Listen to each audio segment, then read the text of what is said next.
Grand Rising loves. So I'm just going to get right into this. Like I said, my kids are here this week and I got shit to do in the morning. It goes early. So here we go.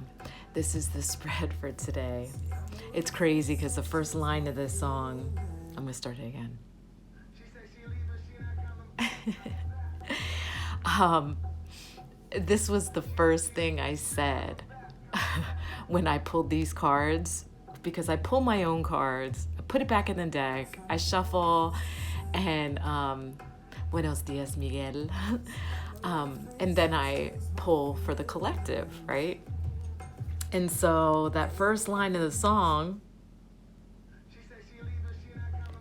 she says she leaving, she not coming back. So when I pulled this card, right, I saw this one, and this one comes up all the time. I was like, come on, y'all.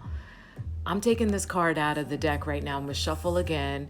Give me a message for them, something refreshing. And I was like, no, motherfucker, not again. Please give me something new, something fresh, something that has the same message, but in a different way, a different look. I want them to be inspired because I'm not coming back.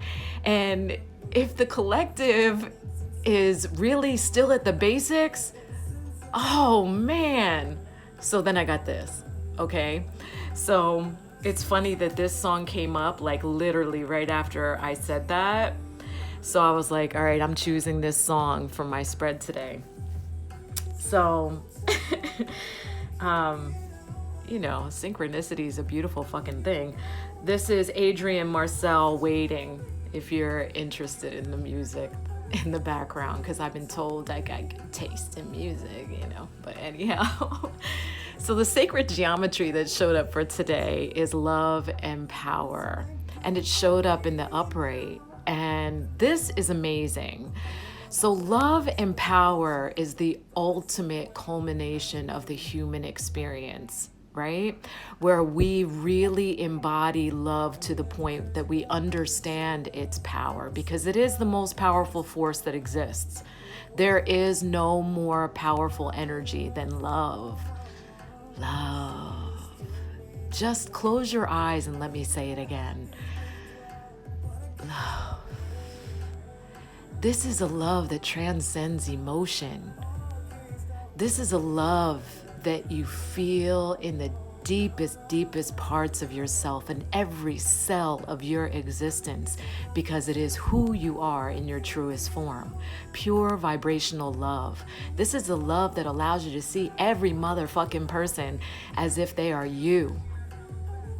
You breathe love, you feel love, you taste love, you smell love, you feel it, you feel it, you feel it. And so that's why we choose being human again and again and again in this dense fucking experience, so that we can have all the feels of love. Because when we are in our truest form, we just vibrate at that. And we don't get all the extremes, you know, that sultry bliss of making love. Or the tears of joy when a child is born. We don't get that. Or that long hug of hello or goodbye when you get to visit with someone that you really, really love, that you haven't seen in a while.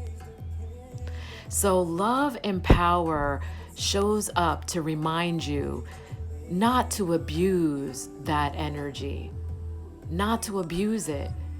The power of love should always be used in service of, not power over or power to. You should never use it as a control. It should always be used as a force that propels you through the human experience, that joins, not overpowers. And so when you have an abundance of love, that's when you can actually have this outpouring of love, and then it inspires others to love that way too. It's absent of ego. So all of those spiritual teachers talking about you need to integrate the ego, they are full of shit, and I'm saying it here. I'm saying it now, I'm saying it loud. The ego is an impediment. It's a disease. It's poisonous. It's an insidious thing of the human experience. It's literally what the amnesia is. So once you heal the amnesia, the ego starts to dissolve. And it's good to be aware of it. So I think that that's what they're confusing. It's really good to be aware of it because that's how you end up getting rid of it. You have to be aware of it to get rid of it. So how do you notice it? How do you really connect to see like, oh, this is the real me. This is the love, the most powerful self I am is embodying love. But the ego thinks it's most powerful. So it creates the hierarchy, right? So I am either better than or less than. That's ego. Anytime you feel the need to defend yourself is ego. So be very aware of that dynamic in your life, most especially today because it showed up. And so Taming the Wind showed up in the reverse. It's a double 5. That's a beautiful synchronicity, by the way. So we got the double 5 in the Taming of the Wind and the 5 down here. So 5s always bring the message of imminent change. And it's not gentle. It's usually like powerful change. And we're in it. You are in that powerful change because the people who have been doing the deep inner work to make sure that they are their most highest integrity self, that pure intent, they've really been chiseling away at the things that are creating a wedge for that powerful love. Their change is happening with ease. And for some, it may be a little bumpy, but those who haven't been doing the work, who are really good at posting like spiritual memes, but not so good at doing the inner work, right? They're the all talk, no walk. Those people are really getting their ass kicked right now. Believe that. And so Taming of the Wind showing up in the reverse says, let's listen. Be the listener, not the talker today. It's better to understand than to be understood today. This is the message of today. When I do these spreads, it's like today. It's not like, all right, yeah, that's something I can ponder and think about. And then you miss the opportunity for growth. These are oracle decks, okay? It's not tarot. Tarot is a completely different energetic. Oracle is an extension of me as a divine conduit. That means the energy of spirit comes directly through me and it's delivered to you. I choose cards from myself, put them back in the deck, I shuffle, and I ask for the collective. The collective is all y'all. It's me too. It's all fucking everybody. And what is the greatest percentage of that? And the greatest percentage of that is what this message is for. So if this resonates with you, it's you. If it doesn't resonate with you, then stop watching. So this spread isn't for you today. That's all I can say and honestly, you wouldn't be watching if it wasn't for you, because I'm sure most people will scroll. Oh yeah, it's just another one of her spreads. I ain't gonna watch today. Well, it's not for them because they didn't get to see it, right? So the Taming of the Wind in reverse is saying it's better to understand today than to be understood. So maybe you're already at that space where you know who the fuck you are and you're in the correct use of love and power. You are the divine servant, right? And then you're surrounded by all these other people who are so stuck in fear. And you want to know something? Like a lot of people that are on the spiritual path right now are spiraling in self-doubt. I know really good psychics who are losing their shit right now. And that's a real thing. You have to really ground yourself right now. This energy is whack as fuck. But really ground yourself. And be so sure of who the fuck you are that nothing shakes that. And so when we can be still and just fucking shut up and listen, that actually shows great fortitude. That you know so well who you are, you can listen to any fucking thing and it's not going to change who or what you are or how you feel. That's a true testament to your connection to the divine. When you can allow everyone to be what they are and who they are. Right? And so if it's showing up in your reality, it's for you. It's for you. And I had this talk last night about doing shadow work because, Mercury's about to go retrograde and we're in that shadow. And the shadow aspect before a retrograde, it gives you a preview of what you'll be working on during the retrograde. So it's a gift. It's a fucking gift. So when you have something come in that feels just like it's really grating on you and it feels, makes you feel like that cat being stroked in the wrong direction, you're like, just sit in it for a second. Sit in the discomfort for a second and say, why is this in my reality? Oh shit, I must have this. So Taming of the Wind is saying it's better to be, it's better to understand than to be understood today. So just shut up and listen.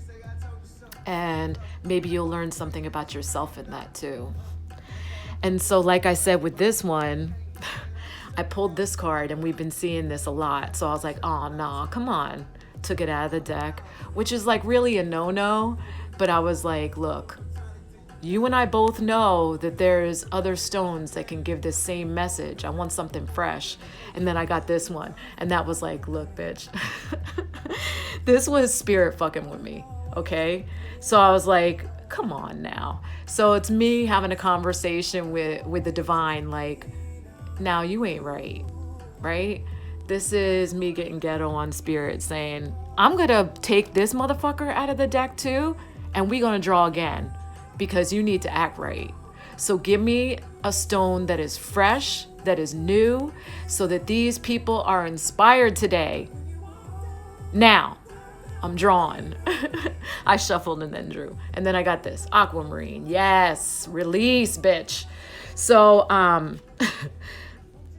it's funny because that's when this song came on too. That's why I'm using this song for the draw.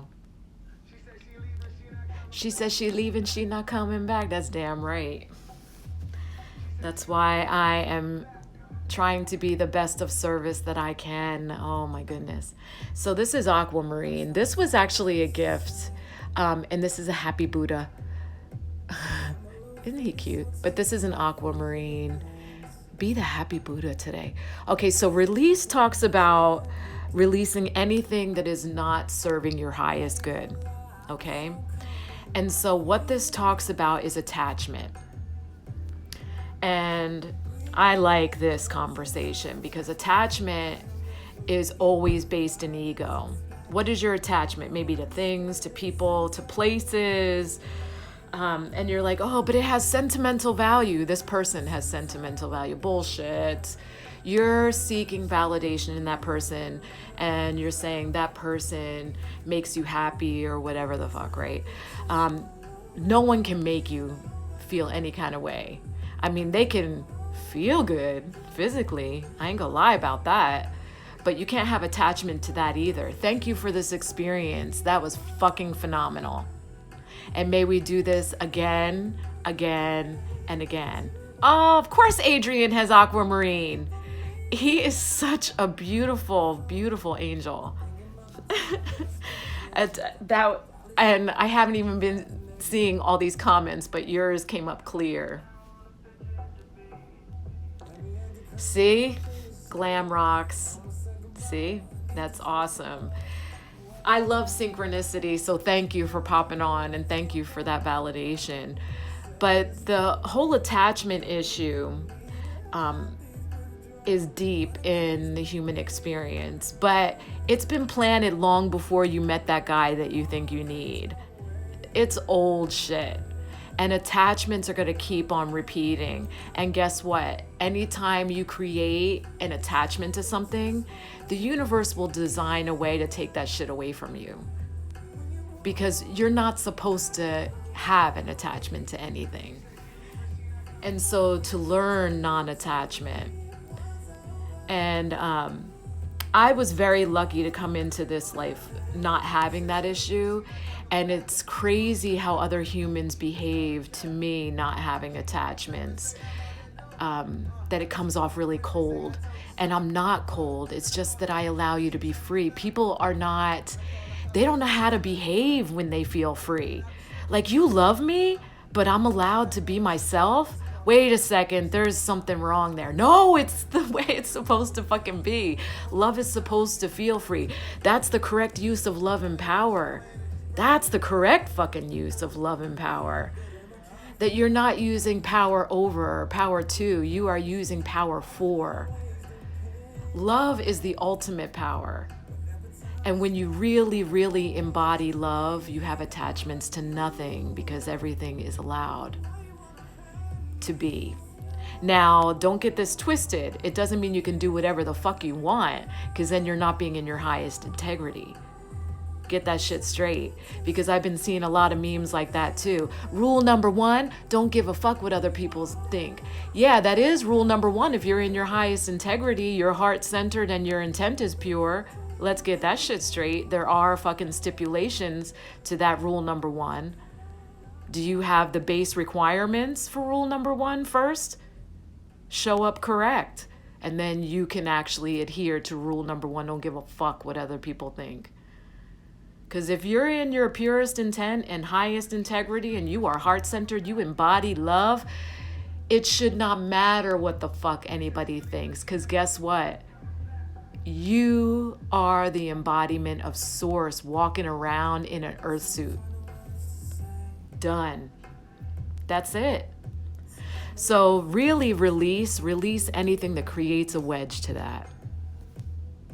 And Aquamarine specifically helps you release attachment. So if you're having issues with attachment right now, that's Aquamarine is a good one to have.